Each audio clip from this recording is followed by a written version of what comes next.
మనం ఏర్పాటు చేసుకునే ఏర్పాట్లు కాదు. మనం అనుకున్నాం ఈరోజు వెళ్ళాలని దేవుడి సన్నిధికి, అది కాదు. దేవుడైతే నువ్వు నా సన్నిధికి వెళ్ళు అని చెప్పి ఆయన ఇచ్చిన పర్మిషన్ అని దేవుడి వాక్యం చదివిస్తుంది. దేవుడి స్తోత్రం కలిగిస్తాం. కాబట్టి ఆయన మనకు పర్మిషన్ ఇచ్చినందుకు, ఆయన సన్నిధిలో ఉండి ఆరాధించే స్థితి మనకు దయచేసినందుకు దేవుడి ఇచ్చిన కృపను బట్టి ప్రార్థన చేద్దాం. ఈరోజు ఒక ప్రార్థనా పరుడైనటువంటి యేసయ్య యొక్క శిష్యుల గురించి నేర్చుకుందాం. దేవుని స్తోత్రం కలుగుగాక. హల్లెలూయా. ప్రార్థిద్దాం. మహోన్నతుడైన మా దేవా, మీ బంగారు పాదాలకు వందనాలు, స్తుతులు స్తోత్రాలు చెల్లిస్తూ ఉన్నాను. ఈ సాయంకాల సమయంలో ప్రభువా మీ సన్నిధి చేరగలిగామంటే ఈ ఉదయం నుంచి మీరు మా విషయంలో చూపిన మహాకృప, అన్ని కోణముల నుంచి మాకు చేసిన సహాయం, మేలు, ఇచ్చిన నెమ్మది, ప్రశాంతతను బట్టి స్తోత్రాలు చెల్లిస్తుంది. నీ కృపను బట్టి మమ్మల్ని సన్నిధి చేర్చినందుకు వందనాలయ్యా. నీవు దేవుడవు, నీ మాట సత్యము. కాబట్టి ప్రభువా దేవా, నీ కృపా సత్యమును బట్టి మమ్మల్ని ఇక్కడ చేర్చినందుకు వందనాలు. 25 రోజులు 25 మంది ప్రార్థకుల గురించి విన్నాం. సంఘ ఆత్మల విషయంలో ప్రభా, ప్రార్థనా జీవితం విషయంలో ఏ విధమైన మార్పును మీరు తీసుకొస్తున్నారో, ఇర్మియా ఎంత ప్రవచించినను మార్పు లేనటువంటి జనముగా కాక, నీ మాటలు వింటూ నూతనంగా రోజు రోజుకి ఒక స్థిరమైన మనసు, వారి అంతరంగములో నీ వాక్యాలకు సమ్మతించే మనస్సు వారిలో ఏర్పడడానికి సహాయం చేయండి. నీకు అతి దగ్గరగా జీవించే శిష్యుల వలె మా జీవితం మార్పు చెందటానికి సహాయం అనుగ్రహించండి. అతి శ్రేష్టమైన నామంలో బ్రతిమాలుకొని అడిగి వేడుకుంటున్నాం పరమ తండ్రి, ఆమేన్. దేవుని స్తోత్రం కలుగును గాక. హల్లెలూయా. విందాం. ఈరోజు ఇది తగ్గించు, ఇది తీసేయండి అంత. ఈరోజు మన ముందు దేవుడు ఉంచబోతున్నటువంటి ఒక ప్రార్థకుడు యేసుక్రీస్తు యొక్క ప్రియ శిష్యుడైనటువంటి యోహాను. యేసుక్రీస్తు యొక్క ప్రియ శిష్యుడైనటువంటి యోహాను కోసం చూద్దాం. ఉండండి. మత్తయి సువార్త, ఆయన కోసం కొన్ని మాటలు. దేవుడి ఈయన జీవితం ద్వారా ఈరోజు మనతో, నాతో, నీతో, అందరితో మాట్లాడి మహిమ పొందును గాక. మత్తయి సువార్త 4వ అధ్యాయము 21వ వచనం రాసి ఉంది. ఏమనంటే, 2వ లైను, జెబెదయి కుమారుడైన యాకోబు, అతని సహోదరుడైన యోహాను. జెబెదయి కుమారుడైన యాకోబు, అతని సహోదరుడైన యోహాను అని మరి 2 సహోదరులు తమ తండ్రి అయిన జెబెదయి వద్ద దోణిలో తమ వలలు బాగు చేసుకొనుచుండగా చూచి వారిని పిలిచెను. వెంటనే వారు తమ దోణెను తమ తండ్రిని విడిచిపెట్టి ఆయనను, అనగా యేసయ్యను వెంబడించిరి. దేవుని స్తోత్రం. ఈ 21వ వచనంలో యోహాను గురించి 3 ఇన్ఫర్మేషన్లు ఉన్నాయి. అది ఒకటి, ఆయన తండ్రి పేరు జెబెదయి అని. రెండవది, వారు జాలని వృత్తి చేర్చుకునేవారని. 3, అతనికి ఒక సహోదరుడు ఉన్నాడు, అతని పేరు యాకోబు అని. ఏమండి, ఈ 3 ఇన్ఫర్మేషన్లు మనకు అందులో తెలుస్తున్నాయి. ఆయన తండ్రి పేరు ఏం పేరు? జెబెదయి. వాళ్ళు చేపలు పట్టుకునేవారు. అలాగనే అతనికి ఒక సహోదరుడు ఉన్నాడు, యాకోబు. ఈయన గురించి ఇంకా విందాం. మార్కు సువార్త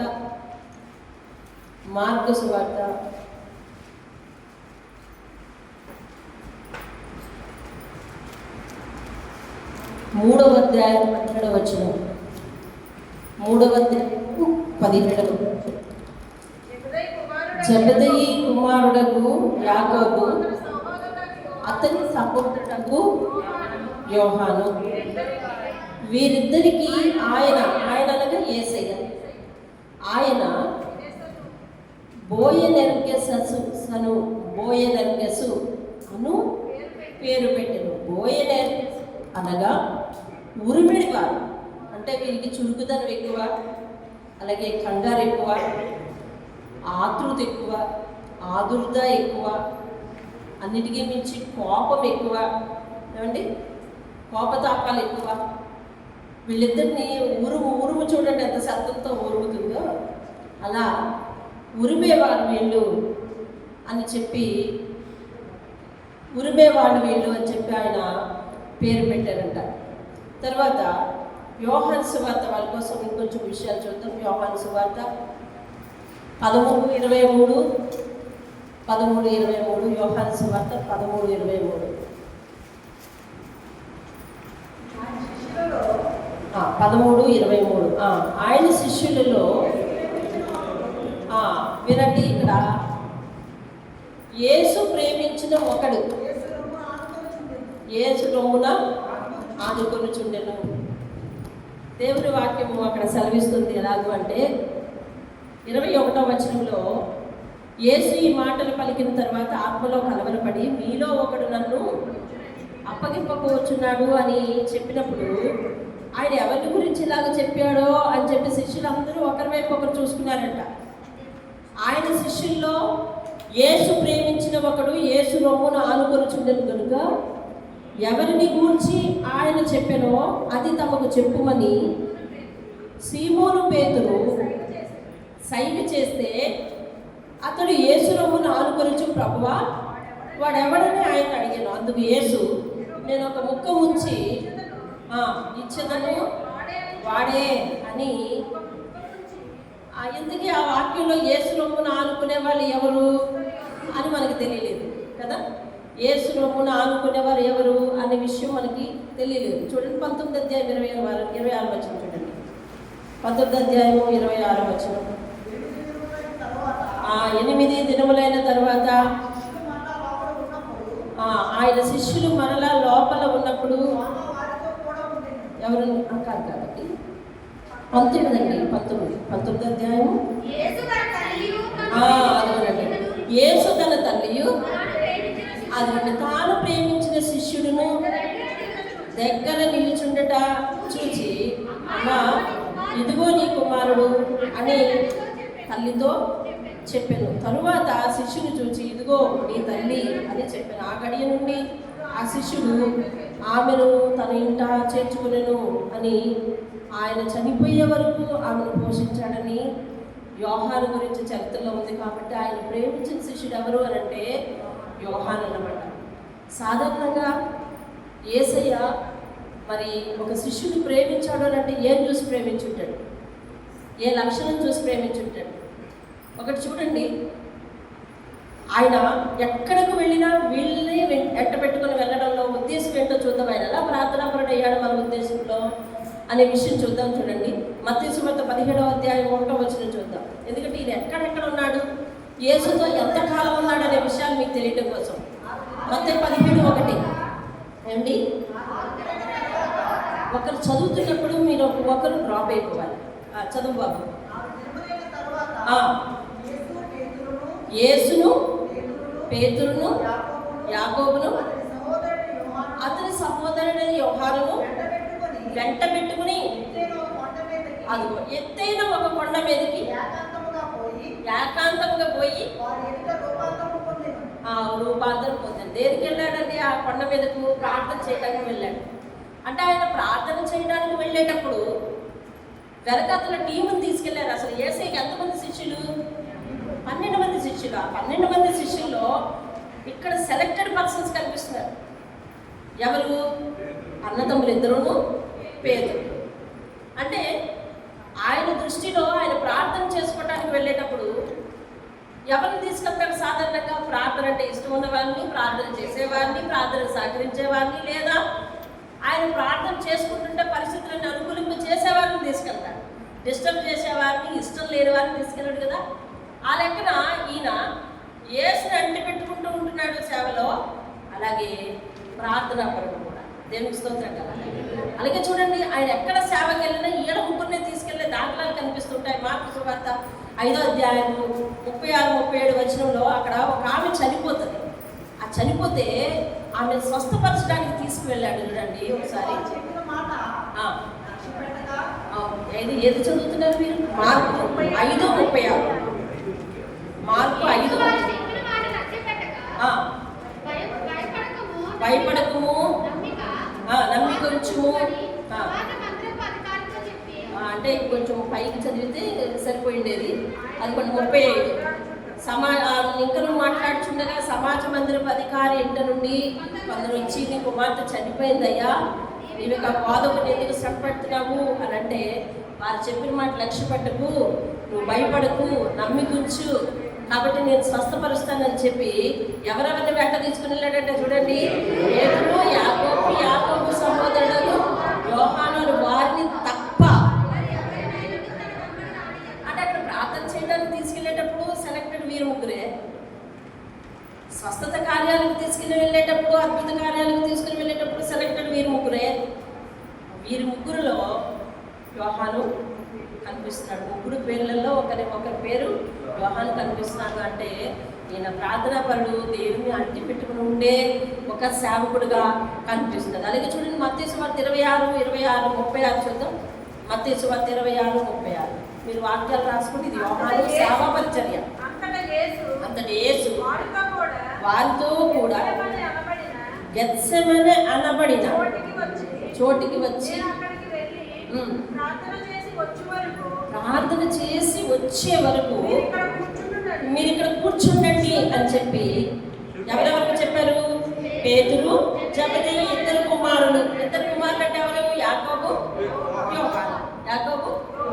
అంటే నిరంతరం ఆయనతో వచ్చిన వారిగా, ఉన్నవారిగా, ప్రార్థనా పరునిగా, ప్రార్థనలో సహకరించే వారిగా ఏమండి ఆయన కనిపిస్తున్నాడు. సమీప శిష్యుడిగా, ఇష్టమైన వాడుగా, ప్రేమించిన వాడుగా, యేసు పక్కన కూర్చుంటే తన రొమ్మున ఆనుకునేటటువంటి చనువున్న వాడిగా యోహాను కనిపిస్తున్నాడు. ఎవరికి దేవుడు అంత చనువిస్తాడు? సాధారణంగా ప్రార్థనా పరునికే కదా.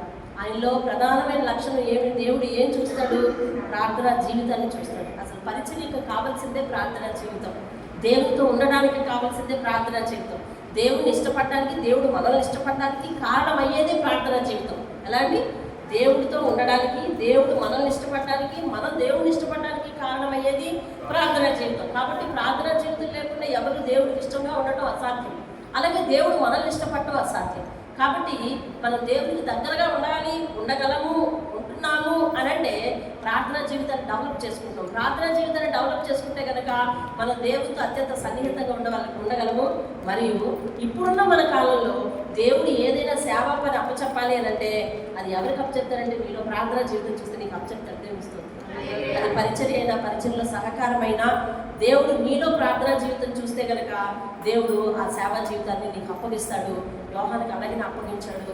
యోహానంట వారి శిష్యులందరిలో కూడా ఎక్కువగా ప్రేమించాడంట. యోహాన్ని ఎక్కువగా ప్రేమించాడు. తర్వాత వారి శిష్యులందరిలో ఎక్కువ కాలం బ్రతికిన వాడు యోహాను. వాళ్ళ అన్నదమ్ములు ఇద్దరూ కూడా దేవుని బాగానే ప్రేమించారు. కానీ దేవుని కొరకు చనిపోవడానికి, అంటే ఎలా అంటారు దాన్ని? హతసాక్షులు అంటారు కదా. ఏమంటారు దాన్ని? దేవుని కొరకు హతసాక్షిగా మారిపోయారు. శిష్యులు అందరూ మారిపోయారు. దాదాపు మొదట ఆయన విడిచి వెళ్ళిపోయిన వారు కూడా శిష్యులుగా మారినారు. శిష్యులుగా మళ్ళీ వెనక్కి వచ్చి ఆయన కొరకు జీవించారు. ఆయన కొరకు ఎంతో సేవా పరిచర్య చేశారు. ఆయన కొరకు ఎన్నో పత్రికలు రాశారు.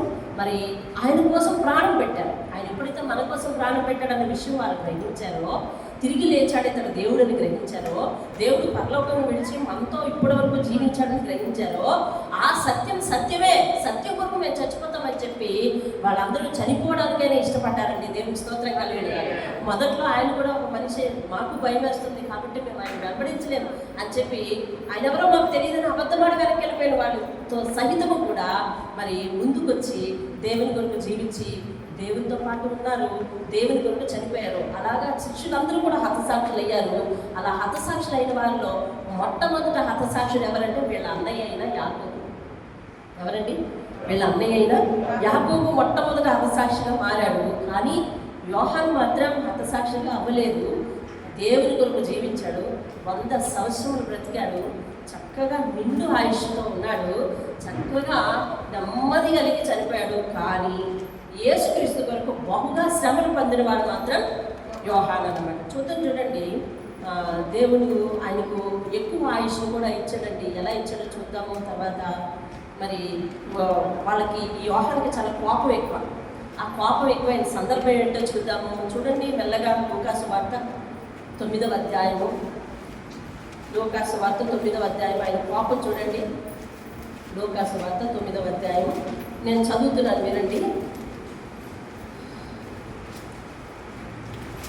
లూకాసు వార్త 9వ అధ్యాయము 49వ వచనం నుంచి నేను చదువుతున్నాను చూడండి. యోహాను వచ్చారు కదా, 61వ పేజీ.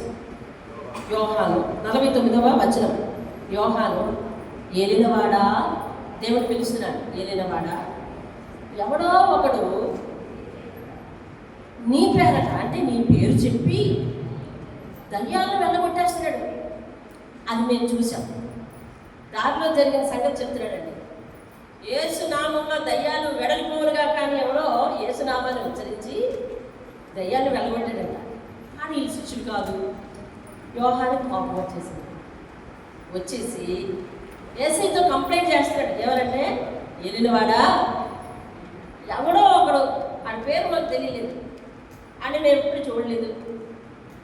వాడేమో అంటున్నాడు, యేసుక్రీస్తు పేరట నీ నామం ఉపయోగించి దయ్యాన్ని వెళ్ళగొట్టేస్తున్నాడయ్యా అని. వాడు మనల్ని వెంబడించమని కాడు కనుక నువ్వు ఇలా చెయ్యొద్దని ఆటంకపరిచేసాం మేము అని చెప్తున్నాడు. చేసిన పని వచ్చి చెప్తున్నాడు. పాపం వచ్చింది. నువ్వెవరు? మేం కదా ఆ పని చేయాలి, నువ్వేంటి ఆ పని చేయడం అని చెప్పి వాళ్ళని ఆటంకపరిచాడట. చేసిన పని వచ్చి చెప్తున్నాడు. వచ్చి ఆటంకపరిచాడు, పరిచితిమి అని చెప్పాడు. అందుకు యేసు అన్నాడు, మీరు అలా ఆటంకపరచకూడదయ్యా. మీతో ఆయనకి ఏమైనా విరోధం ఉందా అంటే లేదు. మీతో ఎవరికైతే విరోధం లేదో వాళ్ళు మీ స్నేహితులే కదా. మీతో ఎవరికైతే గొడవ లేదో వాళ్ళు మీ స్నేహితులే కదా. వాడు మన శిష్యుడైతే ఏంటి, మన శిష్యుడు కాకపోతే ఏంటి అని దేవుడు సౌమ్యంగా చెప్పగానే, చూడండి, అతడు మీ పక్షంలో ఉన్నవాడే అని అతడితో చెప్పాడు. అప్పుడు కామయ్యాడు కొంచెం. సరే, నేను పరముకు చేరే, అంటే పరలోకం చేరే, పైకి వెళ్ళిపోయే, ఏమండి, శిక్షకు గురి అయ్యి ఆరోహణం అయిపోయే దినాలు వచ్చేస్తున్నాయి. కాబట్టి మీ అందరితో పాటు మనం ఒక విందు చేసుకుందాము, ఒక ఇంటికి వెళ్ళి సౌకర్యం ఏర్పాటు చేయమని అడగండి అని చెప్తే వీళ్ళే వెళ్ళారు. ఎవరిద్దరు వెళ్ళారు? ఈ యాకోబు, యోహాను. వీళ్ళిద్దరు అన్నదమ్ములు కదా. వీళ్ళిద్దరు వెళ్ళి, యేసయ్య ఈరోజు వచ్చి మీ ఇంట్లో బస చేస్తాడంట, మాకు ఒక రూమ్ ఏర్పాటు చేయగలరేంటి అని అంటే, వాళ్ళు చెప్పారు, ఇవ్వమని చెప్పారు. ఇవ్వమని చెప్పేసి ఈయన కోపం వచ్చేసి పైకి అంటున్నట్టు వచ్చి 54, శిష్యులైన యాకోబును యోహానును అది చూచి, ప్రభువా, ఆకాశం నుండి అగ్ని దిగి వీరిని నాశనం చేయనట్లు మేము ఆజ్ఞాపించేస్తాం, నీకు ఇష్టమేనా చెప్పంటాడు. ఏది ఎందుకు? వీళ్ళకి ఏదో ఏర్పాటు చేయనందుకు అంత కోపం అండి. యాకోబుకి అంత కోపం. అదే ఏది ఏర్పాటు చేస్తారా అని అడిగాడు. వెళ్ళి, నాకు కుదరదు, మేము ఇవ్వలేము అన్నాడు. మీ ప్రభువుకి మీకు ఇవ్వలేము అన్నాడు. ఇవ్వలేమంటే కామ్గా వచ్చేవలసింది. వచ్చేసిన తర్వాత అంటాడు, వీళ్ళు ఇవ్వనంటున్నారు, నువ్వు ఒక్క మాట చెప్తే ఆకాశం నుండి ఏలియా ఎలాగైతే ఆకాశం నుండి అగ్ని కురిపించేశాడో అలాగే మేము కూడా కురిపించేసి వీళ్ళు పెట్టిమంటావా, నీకు ఇష్టమేనా అని అడిగితే ఆయన ఏమన్నాడు తెలుసా అండి? దేవుడు ఏమన్నాడు తెలుసా? ఆయన వారి తట్టు తిరిగి వారిని గద్దించెను. ఏమన్నాడో ఫుట్ నోట్లో రాసింది చూడండి. 4వ వచనం, 4 అని నంబర్ వేసింది చూసారా? అక్కడ చూడండి, ఏమని గద్దించాడంట? మీరు ఎట్టి ఆత్మ గలవారో మీరు ఎరుగరు, మనుష్య కుమారుడు మనుషుల ఆత్మను రక్షించుటకు వచ్చాడు కానీ నాశనం చేయడం రాలేదు కదా. మీ మీద ఉన్న ఆత్మ ఏ ఆత్మ అనుకుంటున్నారు? రక్షించే ఆత్మ.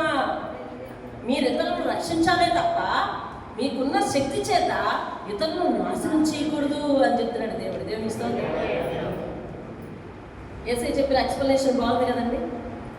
యేసయ్య చెప్పిన ఎక్స్ప్లెనేషన్ చొప్పున మన నోటితో ఎవరిని కూడా ఒక శాపవచనం పలకూడదు.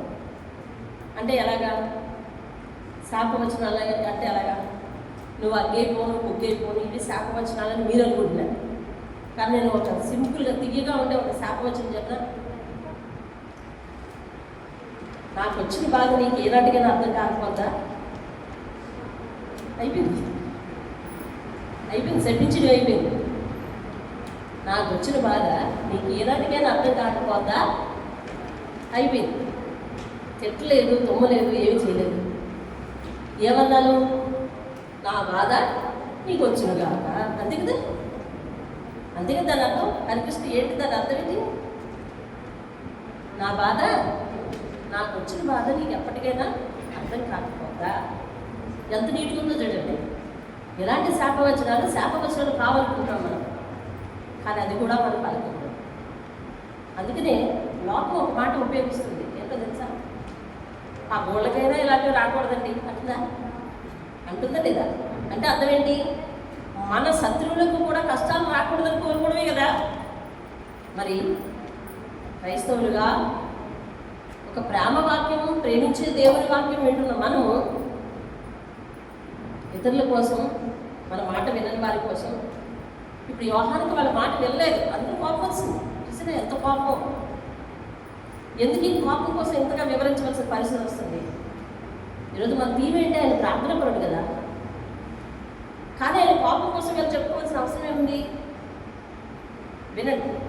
పరిశుద్ధాత్ముడు అతనికి అంత కోపం అని ఎందుకు రాయించాడు? యోహానికి ఇంత కోపం ఉంది, ఎదుటి వారిని బుగ్గి చేసేసి అంత కోపం ఉంది. అంతే కదా. ఎలీషా లాగా అక్కడ ఉంది ప్రభువా అన్నాడు కదా. ప్రభువా, ఆకాశం నుండి అగ్ని దిగి ఆ 3 దగ్గర మీరు నంబర్ చూడండి. 3 దగ్గర ఏలియా చేసినట్లు ఆకాశం నుండి అగ్ని దిగి వీరిని నాశనం చేయనట్లు మేము ఒక ఆర్టిస్తాము, నీకు ఇష్టమేనా, శపించిమా అంటుంటే ఆయన అంటున్నాడు, మీరు ఎట్టి ఆత్మ గలవారో మీరు ఎరుగరు.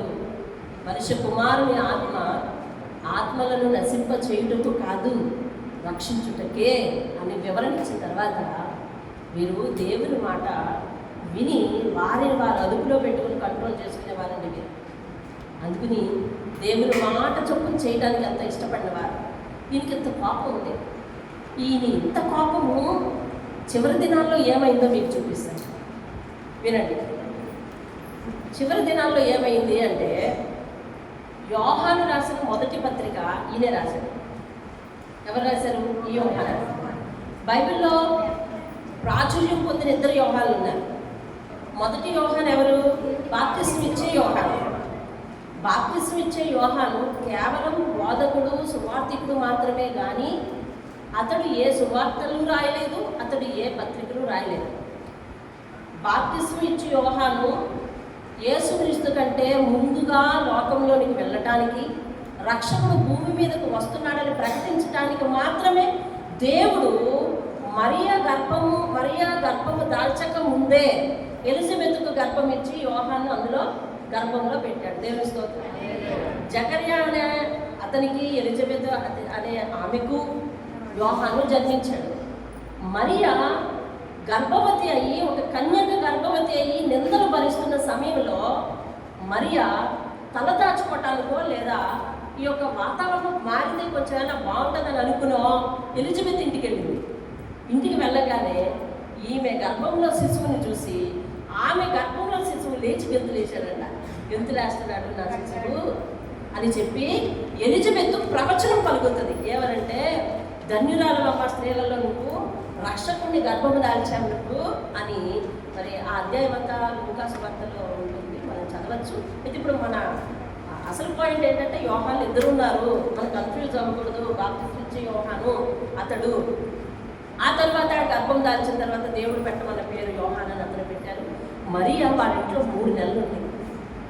మరియా వాళ్ళ ఇంట్లో 3 నెలలు తలదాచుకున్నట్లుగా లేఖనాలు చెప్తాయి. ఆ తర్వాత ఈయన జన్మించాడు.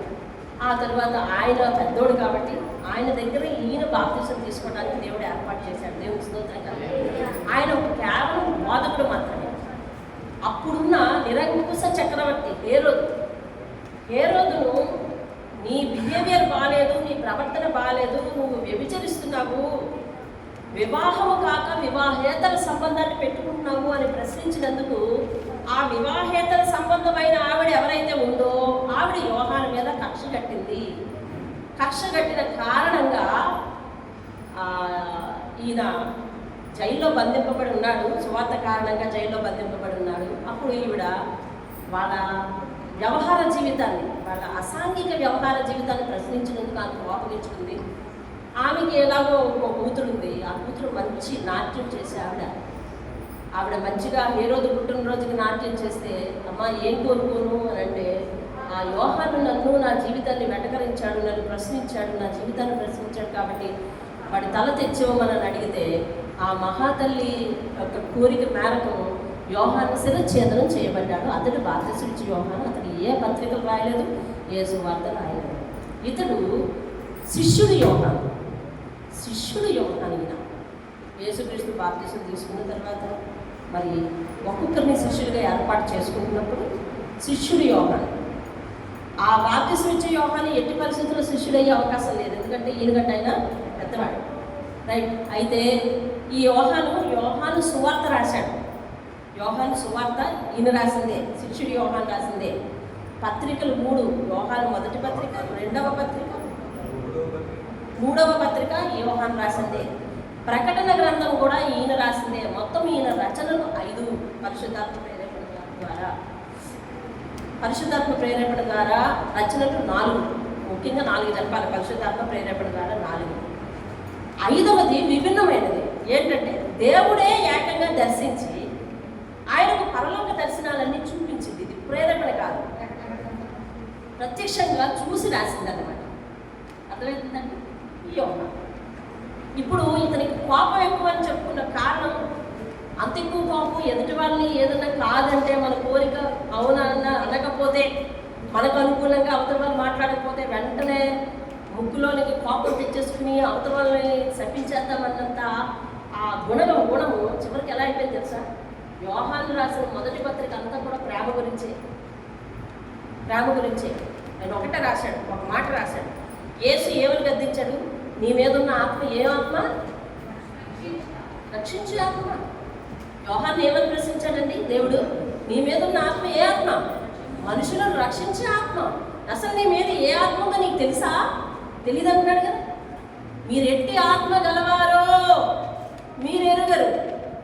మనుష్య కుమారుని యొక్క ఆత్మ మనుషులను రక్షించుటకే కానీ శిక్షించుటకు కాదు అని ఎప్పుడైతే చెప్పాడో యోహాను తన స్వభావం మార్చుకున్నాడండి.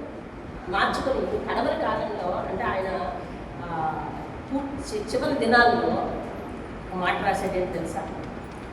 కనిపించే సహోదరుని ప్రేమించలేని ఎవడైనా దేవుణ్ణి ప్రేమిస్తున్నానంటే అది అబద్ధం అని రాశాడు.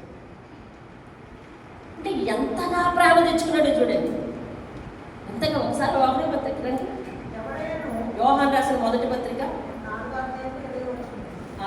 4వ అధ్యాయం చూడండి. 4వ అధ్యాయము అక్కడ చదువుతున్నారు. ఆ అధ్యాయం అంతా దానికోసమే. 7వ వచనం చూడండి. ప్రియులారా, మనము ఒకరికొకడు ప్రేమించు ప్రతివాడు దేవుని మూలంగా పుట్టినవాడై దేవుని ఎరుగును. దేవుడు ప్రేమస్వరూపి, ప్రేమ లేనివాడు. అది మీకు ఎవరి మీద ప్రేమ లేదా అయితే మీరు దేవుని ఎరగనంటే.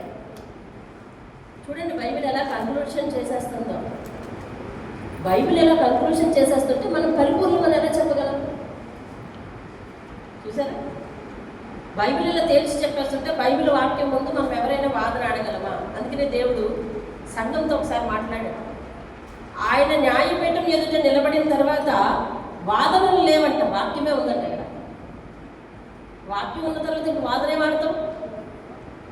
వాక్యం ఉన్న తర్వాత వాదన ఏమన్నా ఆడగలండి? వాదనే ఆడాలి. ఆయన న్యాయపీఠం ఎదుట ఏముందంట? వింటున్నారా? ఆయన న్యాయపీఠం ఎదుట ఏముందంట? వాక్యమే ఉంది, వాదన లేదు. కాబట్టి ఏ తోమనేది వాదన అర్థమైందండి. నిన్న యోగు ప్రశ్నించాడు, ఆయన 1000 ప్రశ్నలు ఎత్తే ఒక్కదానికి సంబంధం చెప్పగలవా అన్నాడు. ఆయన నీకు ఈ ప్రశ్నలు వేస్తాడు, నువ్వు ఒక్కదానికి సమాధానం చెప్పగలవా? అంటే 1000 ఆటలో ఒక్కడు కూడా చెప్పుకోలేని మన బ్రతుకు దేవుడు చెప్పిన ఆజ్ఞలు పాటించకుండా ఏ విధంగా దేవుని దగ్గరికి చేరాలి? ఏ విధంగా దేవుని దగ్గరికి చేరాలి? ఈ లెక్కన ఎదుటి తోటి సంబంధాన్ని ఎలా ప్రేమించాలి? అతను ఎంత కోపోద్రేకి జస్ట్ ఆ ఇల్లు ఇవ్వని అన్నాడు అంతే. మనం కూడా అద్దెలకి ఇల్లు అడుగుతున్నాం, ఎవరు ఇవ్వనంటే వాళ్ళు పువ్వులుగా కట్టుకున్నాం. ఈ యోహానికి అంత పాపం అండి. చూడండి, విచిత్రమైన మనిషి. నువ్వు మాకు ఇల్లు ఇవ్వా, నువ్వు నీ ఇల్లు భస్మైపోను అంటున్నావా మనం అని యోహాన్ అలా అన్నాడు. అంటాను, నువ్వు పర్మిషన్ అన్నాడు. అంత కోపిష్టి చివరికి అంటాడు, ప్రేమ లేకపోతే నువ్వు దేవుని మనిషి కాదు అంటాడు. చూడండి, మనము మనము దేవుణ్ణి ప్రేమించితిమి అని కాదు, తానే కదా మనల్ని ప్రేమించి మన పాపములకు ప్రాయశ్చిత్తమై ఉండుటకు తన కుమారుని పంపాడు. ఇందులో ఏముంది? ప్రేమ ఉంది. దేవుడు ఈ లోకంలోనికి యేసుక్రీస్తుని పంప కారణం ఏంటి? ప్రేమ. ఎవరి మీద ప్రేమ? మనం నశించిపోకూడదని మన మీద ప్రేమ.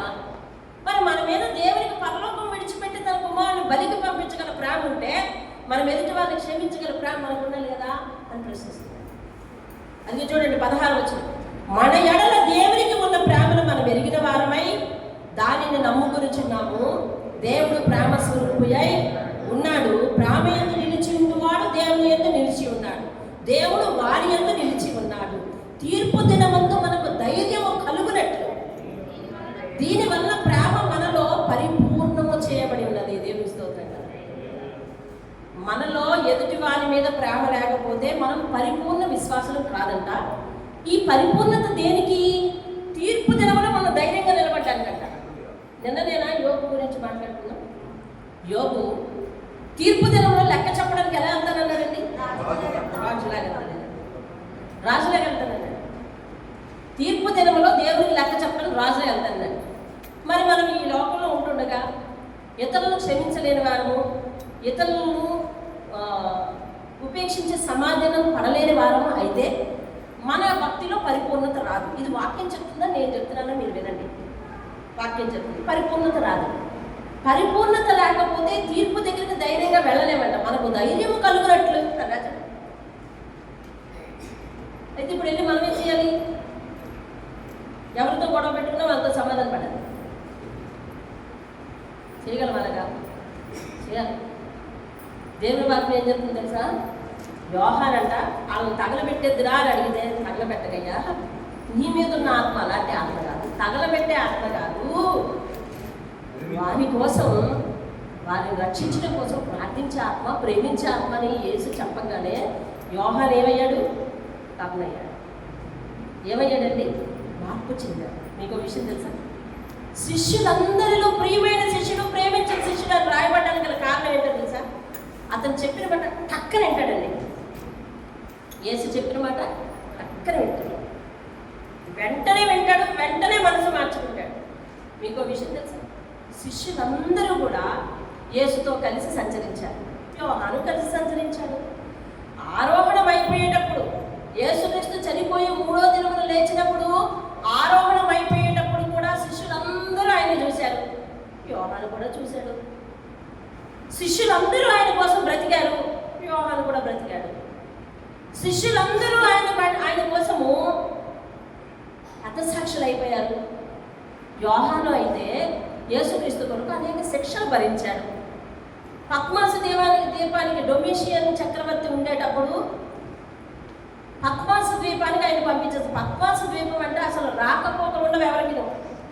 టర్కీ దేశంలో ఉన్న నేరస్తులందరినీ కూడా సమాజంతో కాంటాక్ట్ లేకుండా, ఇతరులతో కాంటాక్ట్ లేకుండా, ఏ వార్తలు తెలియకుండా, ఏ పరిస్థితులు ఎవరు చూడటానికి రాకుండా పద్మాసు ద్వీపానికి వేసేస్తారు బందిపోడు దొంగలందరినీ.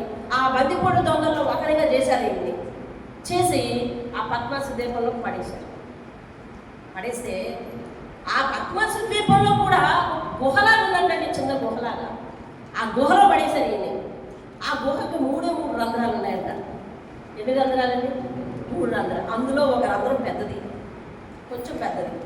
అందులో నుంచే ఆకాశం కనిపిస్తుంది, అందులో నుంచే వెలుతురు, అందులో నుంచే అన్ని. ఆ గుహలోంచి బయట రావడానికి వీల్లేదు.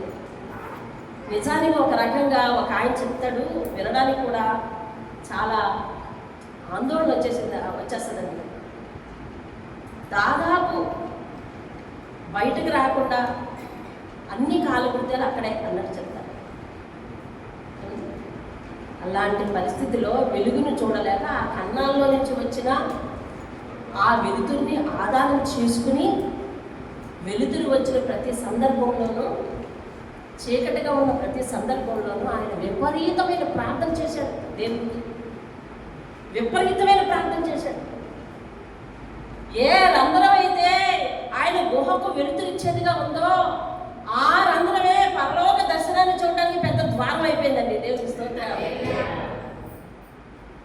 అందులో నుంచి దేవుడు ఈయన ఆత్మను తీసుకెళ్ళిపోతున్నాడు, ఆయన ఆత్మను అక్కడ పడేస్తున్నాడు, వస్తున్నాడు, చూపిస్తున్నాడు, వెళ్తున్నాడు. అక్కడ ఎంతో దుర్గంధం ఉంది, కానీ దేవుడు వచ్చేస్తున్నాడు. ఎవరి ప్రార్థన చూసో తెలుసా? యోహాను ప్రార్థన చేస్తాడు. వింటున్నారమ్మా? వింటున్నారు? మీరు అందరూ వింటున్నారా? వినాలి, కొంచెం అలర్ట్గా పెట్టి వినాలండి. ఏ ద్వారమైతే చిన్న వెలుతురు రావడానికి ఆధారంగా ఉందో యోహాను దాన్ని ప్రార్థనకు ఉపయోగకరంగా మార్చుకున్నాడంటే. ఒక చిన్న రంధ్రం లాగుంటే అందులో ఈ ప్రకటన గ్రంథ ఇవి రాస్తున్నాడు కదా, పత్రికలు రాస్తున్నాడు కదా, ఈ తాళపత్ర గ్రంథాలు ఏంటో మరి అవి పెట్టుకోవడానికి ఉపయోగించాడంట ఒక రంధ్రం అండి. ఒక రంధ్రంలో పొడి తినేటప్పుడు చేయి పెట్టుకోవడానికి ఉపయోగించాడంట, వీలుగా ఉందంట. ఒక రంధ్రంలోంచి వెలుతురు గాలి వస్తుంది, అదే పెద్దది. అందులో నుంచి ఆకాశాన్ని చూసి దేవుడిని స్తుతిస్తున్నాడంట. ప్రకటన గ్రంథంలో ఆయన అంటాడు, ఆదివారం నాడు ఆత్మవశుడై ఉన్నప్పుడు దేవుని అని విశ్రాంతి దినం నాడు ఏమైపోయాడంటే ఆత్మవశుడై ఉన్నప్పుడు దేవుని స్తోత్రం కలిగి విశ్రాంతి దినం రోజు ఆత్మవశుడై ఉన్నప్పుడు అతడు దేవుని దర్శనాన్ని పొందాడు. దేవుని స్తోత్రం. హల్లెలూయా. దేవుని దర్శనాన్ని పొంది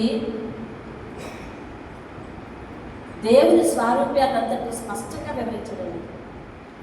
దేవుని స్వరూపం, దేవుడు ఎలాగున్నాడు, ఆయన కళ్ళు ఎలాగున్నాయి, కాళ్ళు ఎలాగున్నాయి, తల ఎలాగుంది, ఆయన వస్త్రాలు ఎలాగున్నాయి, అన్నిటినీ వర్ణించాడండి.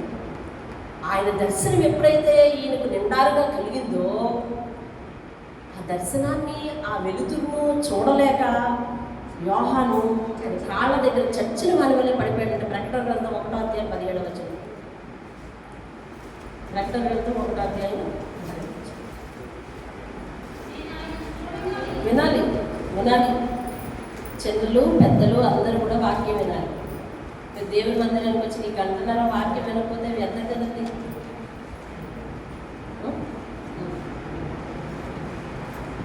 నేను ఆయన చూడగానే చచ్చిన వారిలోనే ఆయన పాదముల దగ్గర పడి తిని అప్పుడు ఏం చేశాడంటే దేవుడు ఆయన తన కుడి చేతిని నా మీద ఉంచి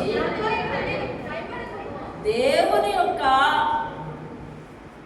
స్పర్శ స్పష్టంగా చూసిన శిష్యుడండి.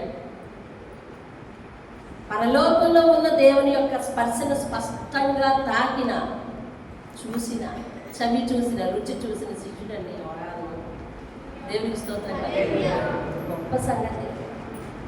దేవుని కొరకు బ్రతికాడు, దేవుని కొరకు నిలిచాడు, దేవుని దర్శనాన్ని పొందాడు, దేవుని పరిచయం చేశాడు, దేవుని కొరకు పత్రికలు రాశాడు. దేవుడు ఏదన్నా చేస్తే దాన్ని బట్టి మనసును మార్చేసుకున్నాడు. దేవుని ప్రేమ అంటే ఏంటో నిజమైనదిగా రుచి చూశాడు. ఆయనకున్న కోపాన్ని చంపేసుకున్నాడు. దేవునిలో దేవుడు మనుషుల మీద చూపించే ప్రేమ ఏంటో తెలుసుకున్నాడు. ఆ ప్రేమను బట్టి వర్ణించాడండి దేవుని ప్రేమను. దేవుని స్తోత్రం కలుగుతాడు. ఇంకో ప్రేమ లేని వాడు దేవుడు వాడు కాదు. ఇక ప్రేమే దైవము, ప్రేమే దేవుడు. దేవుడు ప్రేమస్వరూపి. దేవుడికే పేరు పెట్టేశాడు, ఆయన ప్రేమ అని పెట్టేశాడు. దేవుని స్తోత్రం చూడండి. అది చూడండి. ఇంకా యోహాను పత్రికలో ఒక మాట అంటాడు చూడండి, 20వ వచనం, 19వ వచనం చూడండి. ఆయనే మనలను మొదట ప్రేమించను కనుక మనం ఆయన్ని ప్రేమించుచున్నాం. ఇప్పుడు దేవుడు ఎవరిని మొదట ప్రేమించాడంటండి? మనల్ని. ఇక్కడ ఉన్న వారిలో దాదాపు చాలామంది, దాదాపు అంటే ఒకరిద్దరు తప్ప మిగిలిన వారందరూ కూడా దేవుడు మన జీవితంలోకి వచ్చి ఏదో మేలు చేస్తేనే దేవుని దగ్గరికి వచ్చాం మనం, అంతే కదా. దేవుడు మన జీవితంలోకి వచ్చి ఏదో మేలు చేస్తే మనం దేవుని దగ్గరికి వచ్చాము, అంతేగాని దేవుడు నిజంగా ఏ అవసరం లేకుండా పరలోకాన్ని ఇస్తాడంట అని చెప్పి విని వచ్చిన వాళ్ళని తక్కువే. మనకు అక్కడ వేరే ద్వారం ఉంది, ఇక్కడ పరలోకం అయితే మనకు వేరే ఉంది అనుకున్నాం.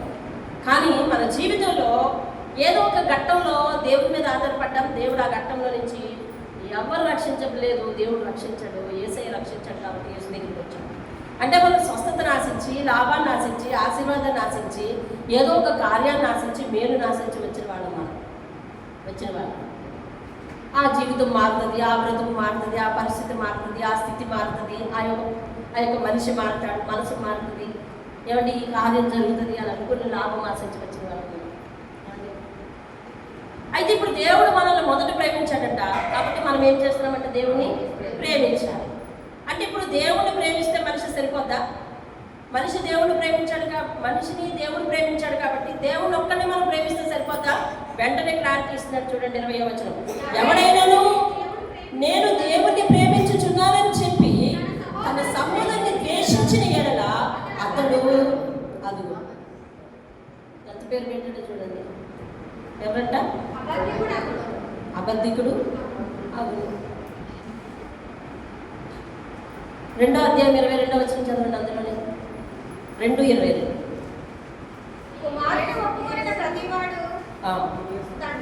కాదు 22 చదవండి. యేసు క్రీస్తు కాడని చెప్పువాడు తప్ప ఎవడు అబద్ధికుడు అని అక్కడ ప్రశ్న ఉంది. ఇక్కడ అబద్ధికుడు ఎవరంట? ప్రేమించినవాడు, సహోదరుని ప్రేమించినవాడు. అంటే నువ్వు సహోదరుని ప్రేమించలేకపోతే, వాక్యాలు చూడండి కొంచెం కఠినంగా ఉంటాయండి. ఇది మనం వ్యవహారంలో పెట్టడానికి కొంచెం కష్టం. అయినా యేసు కొరకు కష్టపడి వాళ్ళు ప్రాణాలు పోగొట్టుకున్నారు. మనం కొంచెం తగ్గుతాం అంతే. అర్థమైందంటే సింపుల్గా మనం కొంచెం తగ్గుతాం అంతే. యేసు కొరకు వాళ్ళు ప్రాణాలు పోగొట్టుకున్నారు. ఇప్పుడు నీకెవరితో నేను సమాధానం లేదనుకో, ఏం చేయాలంటే నువ్వు వెళ్ళి సమాధానం పడాలి, ఆ వచ్చేదాకా కూర్చోవాలి, మనం వెళ్ళి సమాధానం పడాలి. ఇట్స్ సో కాంప్లికేటెడ్ ఇష్యూ చాలా. కానీ దేవుడు అక్కడనే చెప్తుంది. మరి అవతల వాళ్ళని భస్మం చేసేద్దామని అంత కోపిస్తే ఎంత ప్రేమగా ఎలా మారాడు? ఎవరికి మర్యాద ఇచ్చి? దేవుడి వాక్యాన్ని లక్ష్యం ఇచ్చి. ఈరోజు నువ్వు నేను ఏ విషయంలోనైనానండి, ఒక్క విషయమే కాదు, అలవాట్ల విషయంలో, మాట తీరు విషయంలో, సేవా పరిచర్య విషయంలో, మందిరంలో కూర్చునే విధానంలో. మీరు మందిరంలోకి వచ్చాక మీ సెల్ ఫోన్ ఎదురుగుండాలో ఉన్నా ఎలా ఉండాలి? సైలెంట్ మోడ్లో ఉండాలి, అంతే కదా. ఎదురు కూర్చున్న వాళ్ళు ఒక్కడే అలా ఉంటే సరిపోయిందా? వెనక అతను కూర్చున్న లైన్ కూడా అలాగే ఉండాలి, అర్థం. మీ వెనక అతను కూర్చున్న లైన్ కూడా అలాగే ఉండాలి. అలాగే కుర్చీలో కూర్చున్న వాళ్ళు మీకు బాగుంటుంది, ఎందుకంటే మీరు ఎత్తులో ఉన్నారు, కుర్చీ మీకు షార్ట్గా ఉంది, ఎదర్ లైన్ అంతా మీకు షార్ట్గా ఉంది, కాబట్టి వెనకాతలు మీరు ఏం చేసుకుంటారో నాకు తెలియదు. కాబట్టి ఇక్కడ నుంచి అన్నీ ఆపరేట్ చేసేస్తే అవుతుందా? ఈ ఒక్క గంటలకు తప్ప ఈరోజు మిగిలిన జీవితం అంతా మంది కదా, అప్పుడు చేసుకోవచ్చు అండి. కాబట్టి దేవుని మందిరంలో ఎలా కూర్చోవాలి, ఎలా ఉండాలి, అన్నీ కూడా దేవుని మాటకు భయపడి దేవుణ్ణి ప్రేమించి మార్చేసుకోవాలండి. ఎందుకోసం మారాలి? ఎవరి కోసం మారాలి? నువ్వు ఎవరి కోసం మారాలి? దేవుని మాట విని మాట కోసం దేవుని మీద ప్రేమతో మార్చేసుకోవాలి. అలాగే దేవుని వాక్యాలే కాక సంఘంలో కొన్ని విషయాలు చెప్పుకుంటాం, కొన్ని పరిస్థితులు చెప్పుకుంటుంటాం. నేను ఇదివరకు ఒక పరిస్థితి చెప్పాను, ఈ సందర్భం వచ్చి గుర్తు చేస్తున్నాను, ఏమనుకోవద్దు. ఏమనుకోవడానికి ఏమన్నా అనుకుంటేనే మారుతారేమో అనుకోండి, మీకు నచ్చినట్టుగా అనుకోండి. ఎవరన్నా నేను ఈ వాక్యం అయిపోయిన తర్వాత ఈ మైక్ని గిరగిరా తిప్పి తీసేస్తాను, ఓకేనా? చేయొచ్చలేగా. ఇప్పుడు దాకా నాకు ఉపయోగపడిన వస్తువు ఏంటి? సరే, ఇప్పుడు నేను అయిపోయింది, పని అయిపోయింది కదా, గిరగరా చెప్పేసి పడి అది పడి అండి అంటాను. నేను దీన్నంతా గౌరవిస్తాను, నేను ఇప్పటి వరకు నాకు సహాయం చేసింది ఇదే. అలాగే ఇప్పటి వరకు కూర్చొని వాక్యం వింటున్నారు. ఎవరి ద్వారా మాట్లాడలేదండి? సేవకులు. మరి వాక్యం అయిపోయిన తర్వాత ఎంతమంది బలిపీఠానికి నమస్కారం చేసి వెళ్తారు? ఎంతమంది నమస్కారం చేసి వెళ్తారు చెప్పండి? అది బలిపీఠంతో సమాధానం పడ్డవర్రా అని మీతో చెప్పినా మీరు ఎవరు లెక్క చేసినారంట. పాత సంఘం ఉంది, ఆత్మీయ ప్రార్థన గోపురంలో పుట్టిన కాడి నుంచి ఉన్న సంఘం ఉంది. కొంతమంది వాళ్ళే చేస్తారంట. అదే నాకంటే వాళ్ళ వయసు పెద్దదైనా ఏ పనిలో ఉన్నా ఎంతమందితో మాట్లాడినా ఒక్కసారి ఇలా పిలిచేసి మొఖం దగ్గరికి వచ్చేసి కనిపించేసి వెళ్ళొస్తున్నాను. మిగిలిన వాళ్ళతో నేను మాట్లాడాలన్నా, మిగిలిన వాళ్ళకి నేను ఏదైనా కబురు చెప్పాలన్నా, ఏదన్నా స్పందించాలన్నా వెళ్ళిపోతాను. పరిగెట్టి కాసేపు ఆగను, ఒక 5 నిమిషాలు ఆగను అనుకున్నాను. ఇప్పుడు నేను చెప్పింది నన్ను గౌరవించి నేను వాక్యం చెప్పి దిగిపోయినంటే మీరు నాకు సాల్వ కప్పాలని నేను అడిగాను. అది ఇక్కడ బలిపీఠం మీద దేవుడు ఆత్మ ఉండి మాట్లాడుతుంది. మనం ఎందుకు ఎవరికి చేయలేదండి? ఇక్కడ ఎవరికి ఎందుకు వేయలేదు? ఆయనకే ఎందుకు వేసాం? ఇది ఆయన స్థానం. ఎప్పుడైనా నాకు ఎంత ప్రాణం బాగోపోయినా ఇక్కడ కుర్చీ చేసుకుని కూర్చున్నాను నేను ఆయన ముందు కూర్చోకూడదు. నేను ఏ ధైర్యంతో ఇక్కడ నిలబడతానో తెలుసా? నాకు ఓపిక లేకపోయినా, నాకు అప్పటికప్పుడు బలహీనత ఉన్నా ఏ ధైర్యంతో నిలబడతానో తెలుసా? ఆయన నా పట్టుకున్నాడు, పోతుంటాడని నేను ధైర్యంగా నిలబడతాను. అదేనా కొన్నిసార్లు నా పరిస్థితులు అనుకూలించక ఏదైనా చాలా బిజీలో ఆ రోజు బైబిల్ చదవడం తక్కువైనా నాకు బలిపీఠం దగ్గరికి రావడానికి భయం అయితే దేవుడికి ఒక మాట అడిగి వస్తాను. బలిపీఠం దగ్గరికి వచ్చినప్పుడు కూడా ఒక మాట అడుగుతాను. నా పక్కన నుండి నడిపిస్తాను, మాట్లాడుతూ ఉన్నాను. ఈరోజు నేను నా పరిస్థితి బాగాలేదు, ఈరోజు నువ్వే నాకు అన్నీ చెప్పాలి అని ఆయన మీద ఆధారపడి నిలబడతాను. ఆ రోజు దేవుడు అద్భుతంగా మాట్లాడతాడు. అంటే ఆయన తాకిడి, ఆయన ఉన్న స్పర్శ నేను చూస్తున్నాను. కాబట్టి ఈ వేదికంటే నాకు భయం. అదేనండి ఒకసారి అనిపిస్తుంది, ఎందుకు ఇక్కడ పెట్టించావు అనిపిస్తుంది. నేను కూడా అలాగే చుట్టూ తిరిగి రావచ్చు కదా అని అనిపిస్తుంది. కానీ దేవుడు ఇచ్చింది తెలిసింది కాబట్టి అందుకనే ద్వారం పెట్టాల్సి వచ్చింది. అర్థమైందండి? నేను ఒక వాక్యానికి వచ్చే తప్పుడే తప్ప మిగతా సందర్భాల్లో ఇంట్లో ఇది వాడు ఎప్పుడైనా మర్చిపోయి వచ్చిన క్షమాపణ అడుగుతాయి. ఎందుకంటే ఆ వేదికను, ఆ యొక్క వస్తువులు అలాగే గౌరవించాలి. ఇప్పుడు మీరు నాకు నమస్కారం చేయమంటారా? బలిపీఠాల దగ్గర ఇప్పటి వరకు నిన్ను ఒక వస్తువుగా దేవుడు ఉపయోగించుకున్నాడు. అమ్మ వెళ్ళొస్తాను, అయిపోయింది, సరిపోయింది. ఏమండి?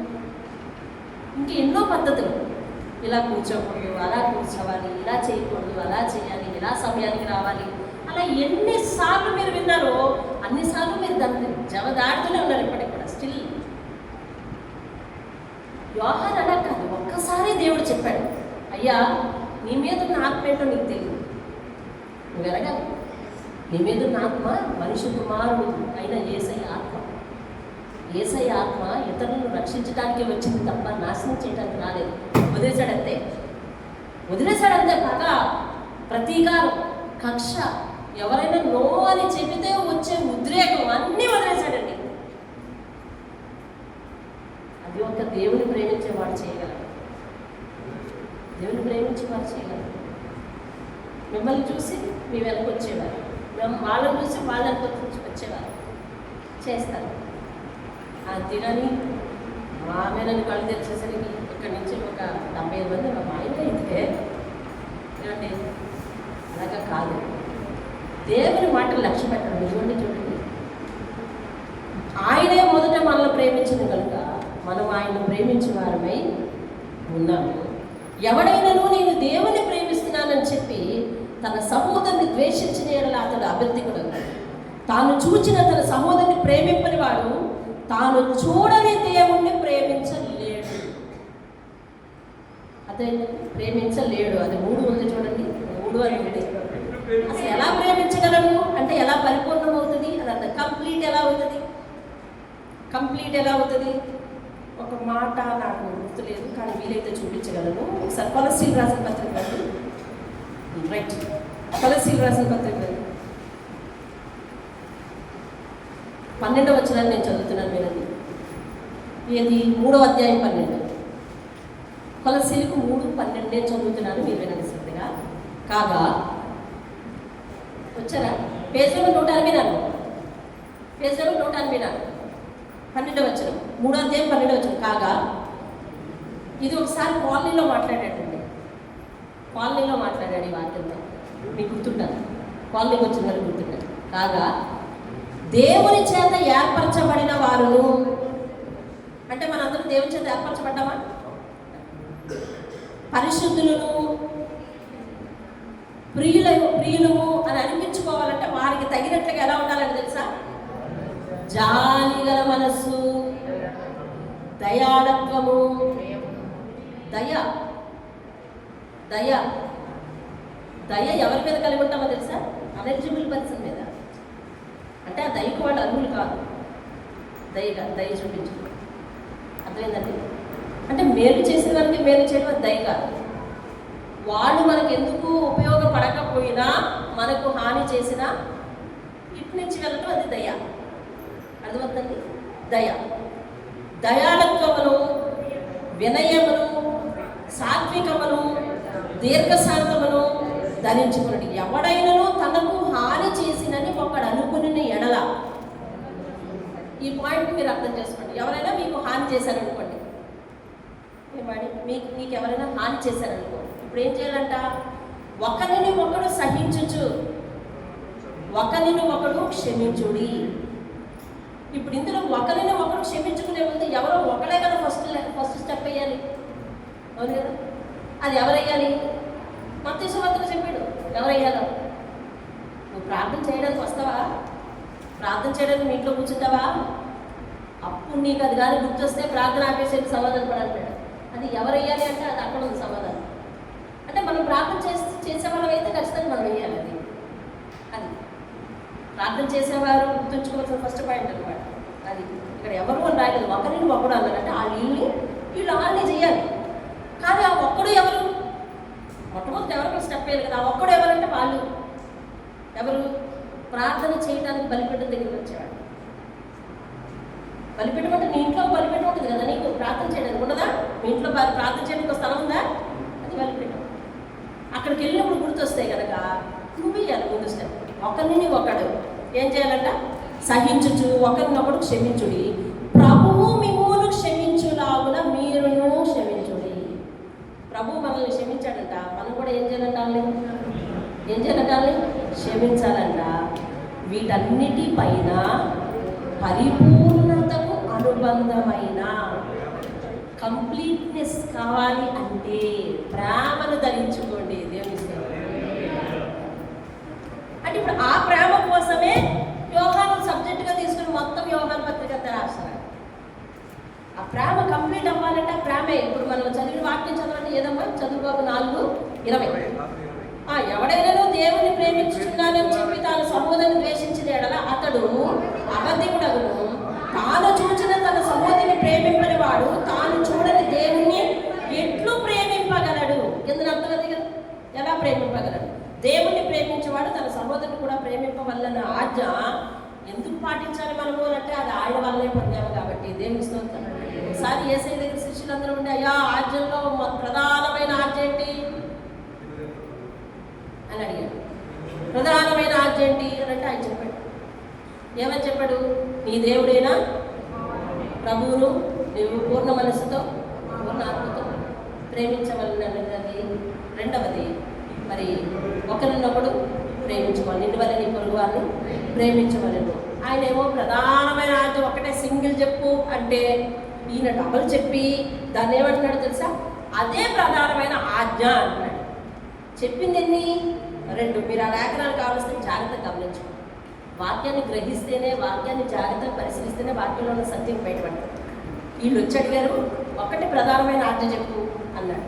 ఇన్ని వద్దయ్యో ఒకటో ఏదో ప్రధానమైన సింపుల్గా చెప్పేయి అంటే ఆశ్చర్యపడి ఏంటి, నీ దేవుడైన ప్రభువుని నీవు పూర్ణ మనసుతో, పూర్ణ ఆత్మతో, పూర్ణ బలంతో ప్రేమించాలి అన్నదే.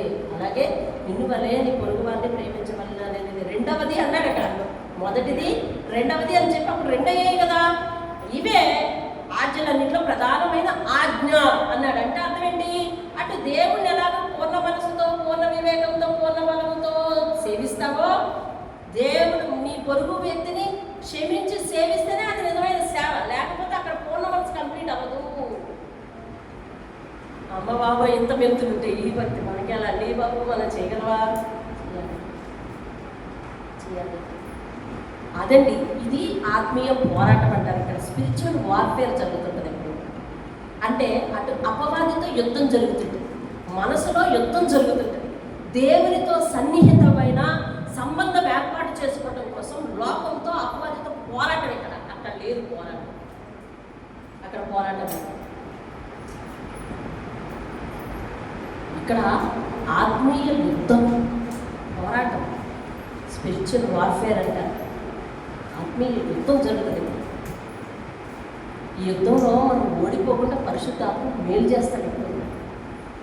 ఆయన యందు మనం ఉంటే, ఆయన మనం పరిపూర్ణంగా ప్రేమించగలిగితే ఏదైనా చేయగల శక్తి ఇచ్చేస్తాడు. దేవుని స్తోత్రం. ఏదైనా చేయగల శక్తి ఇస్తాడని, ఆయన కోసం ఏదైనా పడగల శక్తి, ఏదైనా భరించగల శక్తి, ఏదైనా చేయగల శక్తిని ఇస్తాడు దేవుడు. దేవునికి స్తోత్రం కలిగిన. అలాగే యోహాను ఆయన చెప్పిన మాట పోషించడంలో, తత్వాన్ని మార్చుకోవడంలో, ఆయన కొరకు సేవ చేయటంలో, ఆయన మాట వినటంలో, ఆయనకు ప్రార్థనలో సహకరించడంలో, ఆయన ఇష్టపడే శిష్యుల్లో ఒకడవటంలో, ఆయన ప్రార్థన విధానమే కానీ, భక్తి విధానమే కానీ కంప్లీట్గా చాలా దేవునికి ఇష్టమయ్యాయి. అందుకని శిష్యులందరికీ ఇవ్వనటువంటి వరం యోహానికి ఇచ్చాడు. యోహానికి ముందుగానే దేవుడు దీర్ఘాయుష్యం ఇచ్చాడండి. ఎక్కడిచ్చాడో చెప్తారు వాక్యం చూడండి. యోహాను పత్రిక, యోహాను సువార్త, యోహాను సువార్త. ఎందుకంటే ఆయన మనసు ముందే ఎరిగి నేను ఈ వాక్యాలన్నింటినీ చదువుతూ ఉంటే నాకు చాలా భయం కలుగుతుందండి. ఏమండి, మీకు ఎప్పుడు చెప్తానా అనిపిస్తూ ఉంటుంది, ఎలా చెప్పగలనా అనిపిస్తూ ఉంటుంది. దేవుడి శక్తి మమ్మల్ని కోరుకుంటాను. ఏమండి, 100 సంవత్సరాలు బ్రతికాడంటే ఏమండి, మరి ఆ పద్మాస ద్వీపం నుంచి వచ్చేసిన తర్వాత వినాలి. పద్మాస ద్వీపంలో శిక్ష పొంది ప్రకటన గ్రంథాన్ని రాసేసి ఆయన తిరిగి విడుదలై వచ్చాడు బయటికి. ఎఫెసు దేశానికి వచ్చాడు. ఎఫెసు దేశానికి వచ్చి అతడు చాలా మందిరాలు కట్టాడండి. వినాలండి, చాలా మందిరాలు కట్టాడు. చాలా మంది సేవకులను ఏర్పాటు చేశాడు. చాలా పరిచయం చేశాడు. ఆయుష్ పెంచాడు కదా, ఆ విషయం గుర్తు చేయండి. అక్కడికి వెళ్దాం. చాలా విస్తృతమైన సేవ చేశాడండి. ఇలాంటి సేవ చేస్తాడనే కాబోలు ఆయన ఆయుష్ ముందుగానే పెంచాడు దేవుడు. పద్మాస ద్వీపం నుంచి విడిపించుకొని విడుదల కాబడి వచ్చిన తర్వాత అతను చాలా శిక్షలు పొందాడు. అది చెప్తారు, చరిత్రకారులు చెప్తారు. దాని రుజువు స్పష్టంగా నాకు తెలియదు. అతన్ని నూనెలో వేసి ఏపినంత పని కూడా చేశారంట, కానీ ఆ నూనె ఆయనకి ఏ హాని చేయలేదు. ఆయన లేచి ఎఫెసులో సిలువ దగ్గర యేసుక్రీస్తు తనకి ఎవరిని అప్పగించాడు? మరియమ్మను అప్పగించాడు. సిలువ దగ్గర యేసుక్రీస్తు ఎవరిని అప్పగించాడండి? ఎవరిని అప్పగించాడు? యోహానికి ఎవరిని అప్పగించాడు? వాళ్ళ అమ్మని అప్పగించాడు, వాళ్ళ అమ్మగారిని అప్పగించాడు. ఇంతమంది 11 మంది శిష్యులు ఉంటుండగా నిన్నే పిలిచి వాళ్ళ అమ్మగారిని అప్పగించవలసిన కారణం ఆయన గుణం, ఆయన నమ్మకం, ఆయన దేవుడి మాట వినే పరిస్థితి. ఇదిగో ఇప్పటి నుంచి ఈవిడే మీ అమ్మ అంటే, యోహాను మరియమ్మ చనిపోయే వరకు కూడా ఎఫెసులో తన ఇంటిలో పెట్టుకొని భద్రంగా చూశాడు. అక్కడి నుంచే చాలా సువార్త సేవ, చాలా విస్తృతమైన మందిరాలు కట్టడం, ఏమండి, యాజకులను ఏర్పాటు చేయడం. ఒకసారి ఒక యాజకుల దగ్గరికి వెళ్ళి మాట్లాడుతున్నాడంట. కూర్చుని మాట్లాడుతుంటే అక్కడ దగ్గరలో ఒక యువకుడు, మీలాంటి యువకుడు నిలబడ్డాడు. అతడు చాలా అందంగా ఉన్నాడంట, చాలా ముఖ వర్చస్సంతా బాగుందంట, చూడంగానే చాలా ఆకర్షణీయంగా కనపడుతున్నాడంట ఆ యువకుడు. ఈయనతో మాట్లాడుతూ అతను ఎవరు అని అడిగాడంట. లేదు, ఇక్కడ ఉన్న వాళ్ళే అని చెప్తే అయ్యా అతని ముఖం చూసినాక నాకు ఎందుకు ఆకర్షణీయంగా అనిపిస్తుంది, అతన్ని సేవకుడిగా తప్పిదివ్వండి అన్నాడు. ఎలా ఇవ్వాలంటే సేవకుడిగా తప్పిదివ్వండి అని అంటే ఆ సేవకుడు యోహాను అప్పగించి వెళ్ళిపోయిన తర్వాత అతనికి అంతా మొత్తం ఫుడ్డు బెడ్డు అన్నీ ఈయనే పెట్టుకొని ఒక చక్కని సేవకునిగా తర్పిదించాడు. చక్కని శక్తివంతమైన సేవకునిగా తర్పిదించాడు. అలాగే తన ఇంటిలో ఉండే స్వేచ్ఛ, మందిరంలో ఉండే స్వేచ్ఛ, మందిరంలో ఇతరులతో ఉండే స్వేచ్ఛ, అన్ని స్వేచ్ఛలు కూడా ఆ యాజకుడు అతనికి కల్పించాడు. ఈ స్వేచ్ఛ ఎప్పుడైతే ఎక్కువైపోయిందో అతడు రాను రాను వాళ్ళతో సంబంధాలు పెట్టుకుంటూ, బయట వాళ్ళతో సంబంధాలు పెట్టుకుంటూ, అలాగే దుర్మార్గులతో సంబంధాలు పెట్టుకుంటూ, తన గుణాన్ని మార్చుకుంటూ దాదాపు లోకంలో కలిసిపోతూ దాదాపు బందిపోటు దొంగలాగా తయారైపోయాడు. ఎవరు సేవకుడుగా తీర్చిదిద్దితే ఇలా చెప్పండి, చివరికి ఎలా అయిపోయాడట? అలాగ మందిరం దాటి స్నేహాలు, మందిరం దాటి జట్లు, ఇలాగ ఇంకా వాళ్ళతో పాటు ఎప్పుడైతే ఈయన స్వేచ్ఛ ఇచ్చాడో ఆ స్వేచ్ఛ కాస్త ఎలా అయిపోయింది అని అంటే అతన్ని పూర్తిగా దుర్మార్గతలో ముంచేసింది. ఆఖరికి బందిపోటు దొంగలకు నాయకుడు అయిపోయాడు. కొన్నాళ్ళ తర్వాత యోహాను అలాగా చుట్టూ తిరిగి ఈయన నియమించిన సేవలన్నీ కూడా ఎలా ఉన్నాయని చూసుకుంటూ యాజకుడి దగ్గరికి వచ్చి, అయ్యా మీకు అందించానే ఒక అందమైన యువకుడిని సేవకుడిగా తయారు చేయమన్నాను కదా, ఆయన ఏడి అని అడిగాడంట. అడిగితే ఏమి ఏడయ్యా, ఆయన ఎప్పుడో కలిసిపోయినాడు లోకంలో, బందిపోటు దొంగల నాయకుడు అయిపోయాడు. అదిగో ఎదురుకుండా ఉన్నాయి కొండలు, ఆ కొండల్లో నివాసం ఏర్పాటు చేసుకున్నాడు, చీకటి సంబంధిగా జీవిస్తున్నాడు అని అంటే యోహాను నేలను పడి ఏడ్చాడంటండి. ఆత్మ కోసం ఏడ్చి, అయ్యా నాకు ఒక మనిషిని తోడు, ఒక గుర్రాన్ని నాకు ఇస్తే, ఒక రథాన్ని అదే గుర్రం నడిపి అతన్ని నాకు ఇచ్చి ఒక గుర్రాన్ని ఇస్తే నేను అతని దగ్గరికి వెళ్ళి కలిసి వస్తానండి అని చెప్పినప్పుడు ఈయన ఓకే చేసి ఆ గుర్రాన్ని ఇస్తే ఆ గుర్రం వేసుకొని ఆ కొండల్లోకి వెళ్ళాడటండి. అతను తీసుకుని వెళ్ళి అప్పుడే అతను దొంగల్ని వేరే గుహకి ట్రాన్స్ఫర్ చేస్తున్నాడంట. వాడి నిండా గట్లు, వాడి నిండా ఆయుధాలు, వాడి నిండా మారణ ఆయుధాలు అన్నీ కూడా ఉన్నాయంట. ఆ ఉంటే చూసి యోహాను అతన్ని చూసినట్టే అతను ఇతని మొహం చూశాడు, అతని మొహం చూశాడు. ఇతను ఏమో కన్నీరు కాచి ఏడుస్తున్నాడు.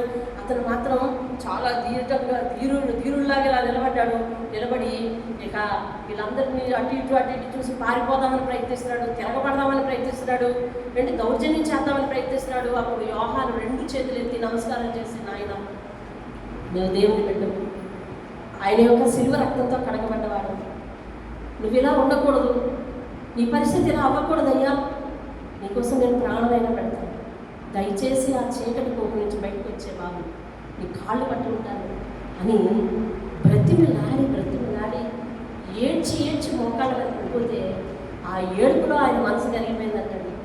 ఒక్కొక్క ఆయుధం బయట తీసి పాడేసి ఆ చొక్కా ఇప్పేసి ఆయన ధరించుకున్న పై వస్త్రం తీసేసి యోహాన్ దగ్గరికి వచ్చి అతను కూడా మోకరించి ఏడ్చి ఎంత ఏడవాలి ఉన్నాడు అంతా ఏడిస్తే మళ్ళీ అతను కౌగులించుకొని ఆ గుర్రం ఎక్కించుకొని మళ్ళీ యాజకుడి దగ్గరికి తీసుకెళ్ళి మళ్ళీ అతనికి శుభ్రంగా స్నానం చేయించి మళ్ళీ అందులో కలిపాడంటండి.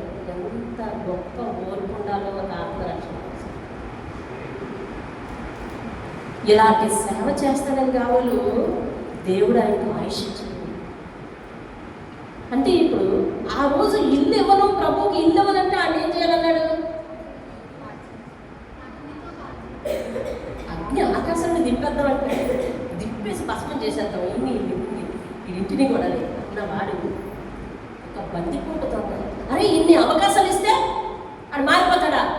పని నువ్వైతే నాకు జోడిస్తావా వెనక పని అనాల్సింది పోయి ఏడ్చాడు. ఇక్కడ ఏడ్చాడు కాక అక్కడికి పోయి అతను ఎదురుకుండా మోకాళ్ళ మీద పడిపోయి చేతులెత్తి దండం పెట్టేసి కాళ్ళు పెట్టుకుంటాను, చీకట్లో ఉన్నట్టు నీకోసం నా ప్రాణం పెడతాను సహోదరుడా, నువ్వు యేసు కావాలి, నువ్వు దేవుడి కొరకు జీవించాలి, దేవుడిని ఎన్నుకున్నాడు, దేవుడిచ్చిన రక్షణ నువ్వు వ్యర్థం చేయకు చెప్పి బతిమాలుకొని అతని కన్నీటిని చూసి అతను కరిగి మనసు మార్చుకొని తీసుకొచ్చిన ఓర్పు ఎక్కడి నుండి వచ్చిందండి? దేవుడు మన కొరకు శ్రమలు పడ్డ దేవుడిని చూస్తే ఓర్పు వస్తుంది. అర్థమైందండి. ఇతరుల మీద కోపపడుకుని ఉండాలి, ఇతరులను క్షమిస్తూ ఉండాలి, ఇతరులతో సమాధాన పడాలంటే నీకు ఆ ఓర్పు ఎలా వస్తుందో తెలుసా? ఓర్పిచ్చే దేవుడిని చూడండి. అందరికీ ఉండదు. మనందరికీ ఓర్పు ఉందా? మనందరికీ సహనం ఉందా? లేదు. మనం ఎవరిని చూస్తే ఆ లక్షణాలు వస్తాయంటే దేవుడిని చూస్తే లక్షణాలు వస్తాయి. ఒక ఆత్మ మార్పు చెందడం కోసం అందరూ నిందిస్తున్న ఆ ఆత్మను పట్టుకొని నువ్వు ఏలాడి కన్నీరు కార్చి ప్రార్థన చేయాలి. ఎందుకో తెలుసా? దేవుడు ఆత్మను రక్షించడానికే నిన్ను ఏర్పాటు చేసుకున్నాడు కనుక దేవుని స్తోత్రాలు. హల్లెలూయా. ఇతనికి ఆయుష్ ఎందుకు పొడిగించాడు, ఎక్కడ పొడిగించాడు తెలిసినా చూడండి. యోహాను గారి సువార్త 21వ అధ్యాయం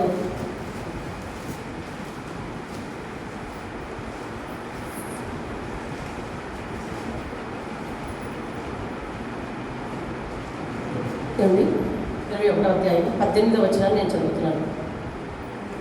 పైనుంచి అంతా పేతురుతో సంభాషణ. పేతురుతో మాట్లాడుతున్నాడు దేవుడు. సమయం అయిపోయింది, ముగిస్తున్నాను. ఇదే ఆఖరి వచనం. నా గొర్రెలు మేము నీవు యవ్వనుడివై ఉండినప్పుడు నీ అంతటా నీవే నడుము కట్టుకొని నీకు ఇష్టమైన చోటికి వెళ్ళి చుట్టివి.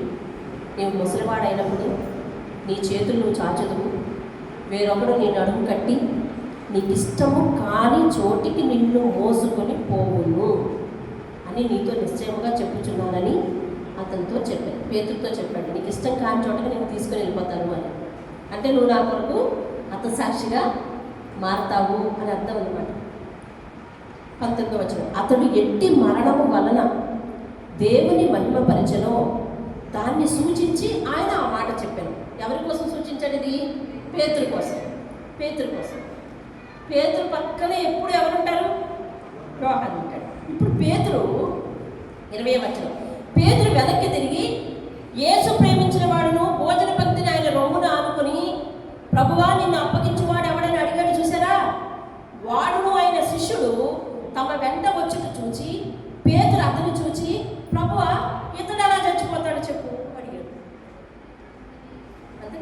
ప్రభువా ఇతని సంగతి ఏమగును అంటే నా గురించి చెప్పావు కదా, ఏది నేను చేతులు చాచుకొని నన్ను ఒకడు మోసపోయి నాకు ఇష్టం లేని చోటు మోసపోతాడు అని చెప్పావు కదా, ఇతడు ఎలా చచ్చిపోతాడు చెప్పు అని అంటే ఆయన అంటాడు చూడండి, యేసు నేను వచ్చే వరకు అతడు ఉండుట నాకు ఇష్టమైతే అది నీకేమి అంటే నేను మళ్ళీ రెండో రాకుండా వచ్చే వరకు కూడా ఉండొచ్చు నీకేమి, నన్ను వెంబడించు అని.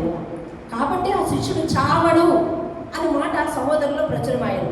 అయితే చావడని ఏ శబ్దంతో చెప్పలేదు, కానీ నేను వచ్చే వరకు అతను ఉండటం నాకు ఇష్టమైతే నీకేమి అని అడిగాడు. అంటే అర్థం ఏంటంటే అంత చాలా కాలం జీవిస్తాడని అర్థం. అంతే అర్థమైందండి. దీర్ఘాయుషను అక్కడ ఇచ్చాడండి, అక్కడ దీర్ఘాయుషను ఇచ్చాడు. అందుకని ఆయన నూనెలో వేసినా కూడా ఆయన అసలు బొబ్బెక్కలేదంటే ఆయన అసలు పద్మాస ద్వీపంలో అంతకాలము ఆ చీకటి గుహలో కట్టి పడేస్తే అప్పుడప్పుడు బయటికి విడుదల చేసి అప్పుడప్పుడు కాదు వారంలో పగలు బయటికి విడుదల చేసి రాళ్ల పని చేయించి, ఏమండి రాళ్ల కొట్టుడు పని చేయించి, ఏది వృద్ధాప్యంలో రాళ్ల కొట్టుడు పని చేస్తే ఆయన చావలేదండి.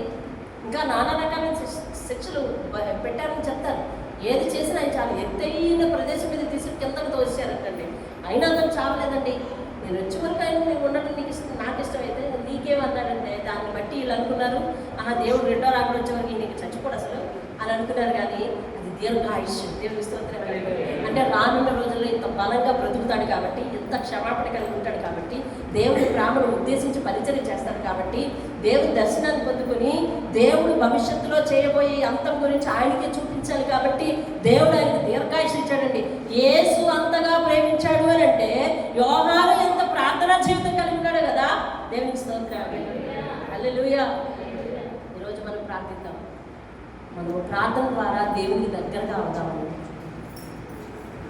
దేవునికి దగ్గరగా చేసే ప్రార్థన ఎక్కువ చేద్దాము. ఇతరుల మీద యోహానులాగా సమాధానం కలిగి ఉండాలని, దేవుడు ఒక మాట చెబితే దాన్ని కట్టుబడిపోయి ఉండాలని ప్రార్థించాలి. ఏమండి అలా ప్రార్థన చేద్దాము. నేను కొద్ది మాట దీవించుకుంటాను. ఏం ప్రార్థన చేద్దాము? అది చాలా రోజుల నుంచి చెప్పలేదు కదా. దేవుని ప్రార్థన చేద్దాము. యోహాను వలె దేవునికి దగ్గర అయ్యే ప్రార్థన. దేవుడు అమితంగా ఇష్టపడే ప్రార్థన. దేవుని మాట వినబడినటువంటి వెంటనే కట్టుబడి మన మనసును మార్చుకునే ప్రార్థన. మనం చేద్దాం, దేవునికి ఇష్టలుగా ఉందాం, దేవుని పనిని చేద్దాం, మార్పు లేని ఆత్మల కొరకు ఏడ్చి ప్రార్థిద్దాం యోహాను వలె. అలాగే ఇతరులను క్షమిద్దాం, మన పాపాలను మానుకుందాం, కక్షలను మానుకుందాం. కష్టమైనా కానీ దేవుడు చెప్పిన పని చేయగలుగుదాం, ప్రార్థిద్దాం. మహోన్నతుడైన మా దేవా, నీ పరిశుద్ధ పాదాలకు వందనాలు, స్తుతులు, స్తోత్రాలు చెల్లిస్తున్నాను నాయన. అయా నీ శిష్యుడైన యోహాను అయా తండ్రి ఎంతటి ఆయుష్ మొత్తుకుని అయా నీ కొరకు పరిచర్య చేసి ఎంత కోపిష్టి, ఎంతగా నాయన నీవే వాళ్ళకి వినిదించావు. ఉరుముతారు వీళ్ళు ఎంతసేపు అని అయా, ఉరుముడి వారని నాయన గర్జించే వారని నువ్వు వినిదించావు. అలాంటి వారు ఎంత సౌమ్యులుగా మారిపోయారు నాయన. అయ్యా తండ్రి ఎంతగా వారిని వారు తగ్గించుకున్నారు నీ కొరకు.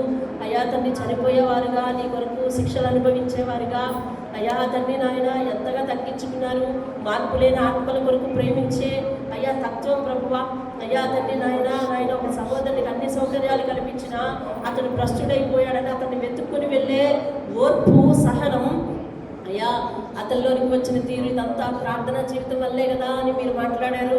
దేవా తండ్రి అటువంటి ప్రార్థన, నీకు ఇష్టమైనటువంటి ప్రార్థన మేము చేయడానికి అయ్యా, నీకు ఇష్టలుగా ఉండగలగడానికి చేయడానికి అయ్యా.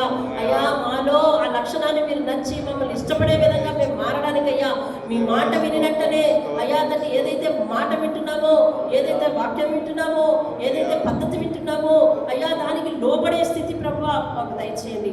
మా మీద ఉన్న అయ్యా తండ్రి యేసయ్య ఆత్మలను రక్షించు ఆత్మను మీరు సెలవిస్తున్నారు కనుక మా మీద ఉన్న ఆత్మ అయ్యా తండ్రి మార్పు లేని అనేక ఆత్మల కొరకు ప్రార్థించి కన్నీటి ప్రార్థన చేసి అయ్యా ఎంతగా చెప్పినను మార్పు లేని ఆత్మలు, రక్షణ పొందుకునే ఆత్మలు ఎన్నో ఉన్నాయి అయ్యా లోకంలో. వారి కొరకు ప్రభువా నీ దగ్గర మొక్క పెట్టుకునే స్థితి మాకు దయచేయ్యా. వారు మాకేమీ కాదు, అయినప్పటికీ అయ్యా వారు యేసు కొరకు రక్షింపబడే ఆత్మగా భారంగా ప్రార్థించడానికి సహాయం చేయండి. యోహానుకు అతను ఏమీ కాదు, అతను ఎవరో అతనికి తెలియదు, కానీ అతని దగ్గరకు వెళ్ళి కొన్నాళ్ళ తర్వాత అతను వెతుక్కుని వెళ్ళి అయ్యా అతని దగ్గర మోకాళ్ళుని చేతులెత్తి దండం పెట్టి బతిమాలుకుని కన్నీరు కార్చేటంత అవసరం అయ్యా. నీ కొరకు ఆత్మలు రక్షించే భారం అంతగా ఉండాలని మాతో మాట్లాడుతున్నారు దేవా. నిజమే, యేసు రక్తములో నాయన తండ్రి మేము ఎక్కడెక్కడ వారమో ఎవరెవరమో బాబు, అయినా మేమందరము యేసు రక్తములో రక్త సంబంధులుగా మేము జీవిస్తూ ఉన్నాం. ఒకరినొకరు క్షమించుకుంటూ, ఒకరినొకరు ప్రేమించుకుంటూ, ఒకరికొకరు ప్రార్థన చేసుకుంటూ, అలాగే లోకంలో మార్పు లేని ఆత్మల కొరకు కన్నీరు కార్చి నీ కొరకు ఆత్మలను సంపాదించే స్థితి మాకు దయచేయ్యా. మా మట్టుకు మేము రక్షింపబడ్డామని అయ్యా తండ్రి మేము ఊరకుండడం కాదు. ఎస్తేరుతో మీరు చెప్పారు అయ్యా నువ్వు రక్షింపబడ్డావు, అక్కడ ఉన్నావు, నువ్వు రక్షింపబడ్డావు అని అనుకుంటున్నావు, కానీ ముప్పు వస్తే అందరికీ వస్తుందని మీరు ఎలా చెప్పారో అలాగే మేము నీ దగ్గర ఉన్నంత మాత్రాన అయ్యా నీ పని చేయకపోతే మేము రక్షింపబడలేము కనుక నీ మాట చొప్పున నీ పరిచర్య చేయడానికి మాకు సెలవింపు దేవా. నీకు స్తోత్రాలు చెల్లిస్తున్నట్టు మనసు మా అందరికీ దయచేయండి అయ్యా. మాలో మా స్వభావాలలో కోపము నాయన గర్వము లాంటివి ఏది కూడా బ్రతికి ఉండడానికి వీల్లేదు. యోహాను వలె తన పాత స్వభావాన్ని చంపుకుని నీలో నూతనమైన స్వభావముగా నీ పైన మేము చూపించే ప్రేమ పరిపూర్ణమయ్యేదిగా అయ్యా, పూర్ణ ఆత్మతో పూర్ణ బలముతో అన్న మీరు మాట అది పరిపూర్ణం అవడానికి ప్రేమను ధరించుకోవడానికి సహాయం చేయాలి అయ్యా. దయచేసి నాయన అట్టి మనస్సు పరిశుద్ధాత్ముడా మా అందరి యందు, అట్టి భారము పరిశుద్ధాత్ముడా మా అందరి యందు, అట్టి పరివర్తన మా అందరి యందు కలిగించమని యేసయ్య అతి శ్రేష్టమైన నామములో అడిగి వేడుకుంటున్నాను పరమ తండ్రి. ఆమేన్ ఆమేన్. యేసు రక్తమే చేయము, శిశు రక్తమే చేయము, యేసు నామమే సంపూర్ణ విజయం కలుగును గాక, అపవాది క్రియలకు అంత నాశనం కలుగును గాక. ఆమేన్. తండ్రి అయిన దేవుని ప్రేమ, కుమారుడు అయిన యేసుక్రీస్తు వారి యొక్క కృప, పరిశుద్ధాత్మ యొక్క అన్యోన్య సహవాసం సదా మనందరికీ తోడై ఆయనకు ఇష్టలుగా ప్రియులుగా మనల్ని చేయనుగాక. ఆమేన్. దేవుని పేరిట మీ అందరికీ వందనాలు.